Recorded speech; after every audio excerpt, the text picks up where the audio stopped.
ഉമ്മ ഈ പേരിനെ കുറിച്ച് പറയാറില്ല? എന്റെ ദൈവം ഉമ്മായും വാപ്പായും ഒന്നും പറയണ്ട. അവര് മറ്റേ അവൻ പറയും ഓരോ സ്കൂൾ തൊട്ട് ഓരോ കൂട്ടുകെട്ടം ഉണ്ടാക്കി നമുക്ക് ഇങ്ങനെ നടന്നോ അല്ലെങ്കിൽ എന്തോ അവന്റെ ചെയ്യാനാന്നൊക്കെ ഇപ്പോഴും പറയും. പക്ഷെ അൾട്ടിമേറ്റ്ലി അവർക്ക് അറിയാം, ലൈക്ക് ഞാനിപ്പോഴും എൻ്റെ ഏറ്റവും ബെസ്റ്റ് ഫ്രണ്ടുമായിട്ടാണ് വർക്ക് ചെയ്യുന്നത്. സോ നമ്മള് ജീവിതത്തിൽ എന്തെങ്കിലും ആഗ്രഹിക്കുന്നുണ്ടോ നമ്മൾ ആഗ്രഹിക്കത്തില്ല, okay to do what we love with people we love.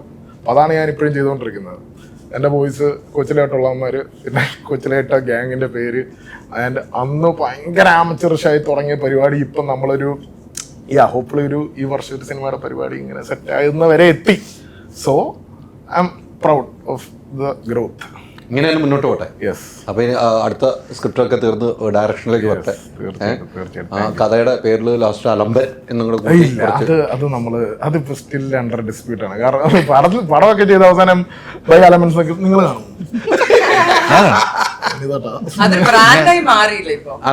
ആ ഒരു ബ്രാൻഡ് നമുക്ക്, പക്ഷെ അത് ആക്ച്വലി ബ്രാൻഡ് അല്ലേ? ലോക താരങ്ങൾ അലമ്പൻ, ഡയറക്ടഡ് ബൈ അലമ്പൻ എന്ന് പറഞ്ഞിട്ട് ഇടുവോ? അതൊരു കോംപ്ലിമെന്റ് ആണെന്ന് എനിക്ക്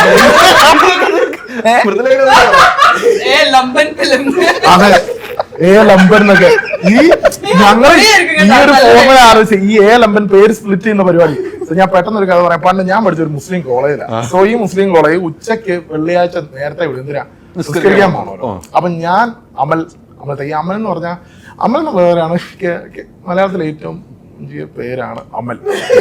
അപ്പം ഞാൻ പേര് പറഞ്ഞു പോകുമ്പോ ഈ സെക്യൂരിറ്റി സമ്മതിക്കില്ല, ഉങ്ക പേരനെ അമല ഡേ നീ അല്ല നീ പോകുന്ന പറയും. പക്ഷെ എന്റെ കൂടെ ഒരു ഫ്രണ്ട് ഉണ്ട്, എന്റെ ബെസ്റ്റ് ഫ്രണ്ട് ഭാസ്കർ, അവനെ പാക്കരനെ വിളിക്കുന്നത്. പക്ഷെ അവന് ഇറങ്ങി പോകാൻ പറ്റിയല്ല, കാരണം മുസ്ലിം പേരല്ലല്ലോ. വാളിയൻ ബി ഹഷ്കർ എന്നും പറഞ്ഞ് എഴുതി ഇറങ്ങി പോവാം. അപ്പൊ വെള്ളിയാഴ്ച ഉച്ചയ്ക്ക് നേരെ പോവാം. അപ്പൊ ഈ ലംബൻ എന്ന് പറഞ്ഞത്. അപ്പൊ എന്റെ വേറൊരു ഫ്രണ്ട് അങ്കമാലിക്കാരൻ ആൽബിൻ. അപ്പൊ ആൽബിന് കട്ടടിക്കണം. ഒരു ദിവസം ആൽബിൻ വന്നിട്ട് உங்க பேர் என்ன? ஆல்பின். அல்பின். உங்க அப்பா பேர் என்ன? ജോസേട്ടൻ. വേറെ പറഞ്ഞിട്ട് അന്ന് തൊട്ട് ഈ പരിപാടി നടക്കത്തില്ല. സോ ഈ സ്പ്ലിറ്റിംഗ് വർക്കാവുന്ന എനിക്ക് ലംബൻ ലംബെന്ന് വെച്ചാൽ നീളമുള്ള ലംബെന്ന് വെച്ചാൽ. അപ്പൊ കുറെ പേരുകൾ വന്നു, കുറെ കഥകൾ വന്നു, അതിലേക്ക് വന്നപ്പോ പറയണ്ട. എന്തായാലും സിനിമ സൂപ്പർ ഹിറ്റ് ആകട്ടെ.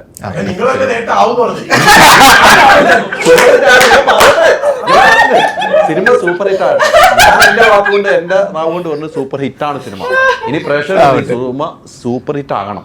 സൂപ്പർ ഹിറ്റ് ആക്കാൻ സിനിമ കാണാൻ 31-ാം തീയതി തന്നെ തിയേറ്ററിലേക്ക് എത്തുക. അതാണ് നമുക്ക് വേണ്ടത്. നിങ്ങൾക്ക് രാവിലെ കാണാൻ പറ്റില്ല, ഉച്ചയ്ക്ക് വൈകുന്നേരം സെക്കൻഡ് ഷോ ഒക്കെ ഉണ്ട്. എല്ലാ സിനിമയും കാണുക. ഇതിൻ്റെ 25-50-ാം ദിവസം നമ്മുടെ അലമ്പ് ടീമുകളെ കൂട്ടിയിട്ട് നമുക്കൊന്ന് ഗംഭീര ഒരു സക്സസ് പാർട്ടിയൊക്കെ നടത്തണം. അതിനുള്ള ഭാഗ്യം മുകളിൽ നിന്ന് നമുക്ക് കിട്ടട്ടെ, പ്രേക്ഷകർ തട്ടെ. സൈനോരയും വിനീതും എല്ലാവരും ഉള്ളപ്പോൾ നമുക്കൊരു നല്ലൊരു ഗാനത്തോടുകൂടി അവസാനിപ്പിക്കുമെന്ന് എന്നോട് പറയും, ഇത് എന്താണ് ഒരു ഗാനം പാടുന്നത്? എവിടെ മോളെ എടുത്തോണ്ട് വരും, ഡിങ് ഡിങ് ഡിങ് ഗിറ്റാർ എടുത്തോണ്ട് വരും. അതുകൂടെ വെച്ച് നമുക്ക് അവസാനിപ്പിക്കാം.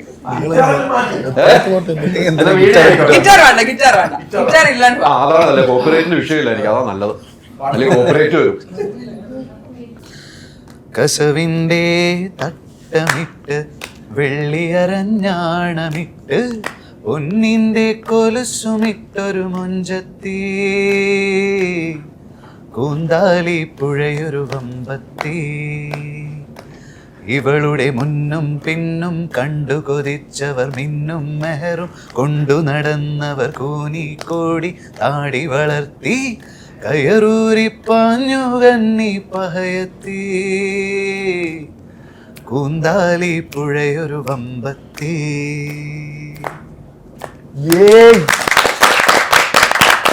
നീ പാടില്ല.